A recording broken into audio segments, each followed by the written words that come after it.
విద్యార్థులు నాటక రూపంలో ప్రదర్శిస్తున్నారు. అయ్యో, ఆనాడు నా మరిది అయిన లక్ష్మణి మాట వింటే ఈ రోజు గతి పట్టేదే కాదు. లక్ష్మణ రేఖ గీసి ఇందులోనే ఉండు వదినా అన్నాడు. కానీ నేను మాట వినకుండా గీత దాటి రావడం వల్ల రావణాసుడు నన్ను అపహరించి లంకా ద్వీపానికి తెచ్చాడు. ఈ లంకా ద్వీపంలో ఒంటరిగా నేను బాధలు పడుతూ ఇలా కూర్చున్నాను. ఇదంతా నా అపరాధన. ఆహాహా ఆహాహా ఆహాహా ఆహాహా ఆహాహా ఆహాహా ఆహాహా ఆహాహా ఆహాహా.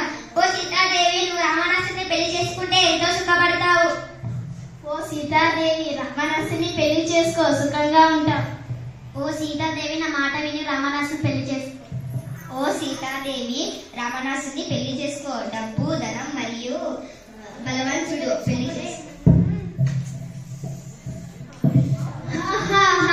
నేను శ్రీజటని. ఓ శ్రీరామ, ఇక్కడికి రండి. నేను కలగన్నాను. ఆ కలలో లంక ద్వీపం సముద్రంలో మునిగిపోయింది. మన ప్రభువు అయిన తలలపై ప్రకాశిస్తున్న రత్న కిరీటాలు నేలపై పడ్డాయి. రఘు వంశకుడైన రాముడు ఆనందంతో ఉన్నాడు.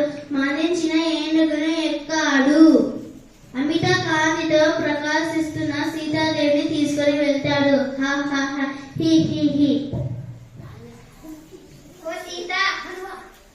అమ్మా, భయపడవద్దు. మనసులో ఆనందాన్ని నింపుకొని సుఖంగా ఉండు. భర్త ప్రేమతో నిన్ను తీసుకొని వెళ్తాడు. తప్పకదేదో మమ్మల్ని కాపాడుతాడు. సీతాదేవి, మమ్మల్ని క్షమించు. నాకు మీ మీద ఎవరి మీద కోపం లేదు. సుఖీ భవ, సుఖీ భవ.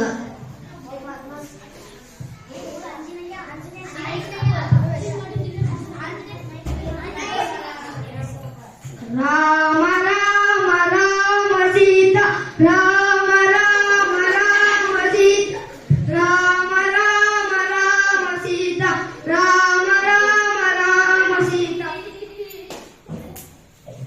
ఓ మాత, శ్రీరామచంద్రుడు ఈ ఉంగురము ఇమ్మని చెప్పాడు.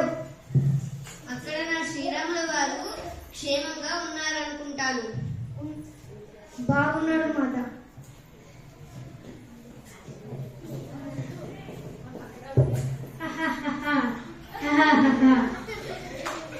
నేను రావణాసురుని, ఈ లంకానికే రాజుని. నన్ను పెళ్లి చేసుకో, సుఖంగా ఉంటావు.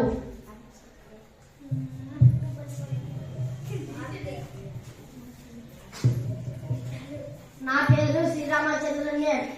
ఒకే మాట, ఒకే బాణం, ఒకే భార్య. శ్రీరామచంద్రుని ఎదిరించే మగాడు ఈ భూమి మీద పుట్టలేదు. నన్ను ఎదిరిస్తే చంపేస్తా.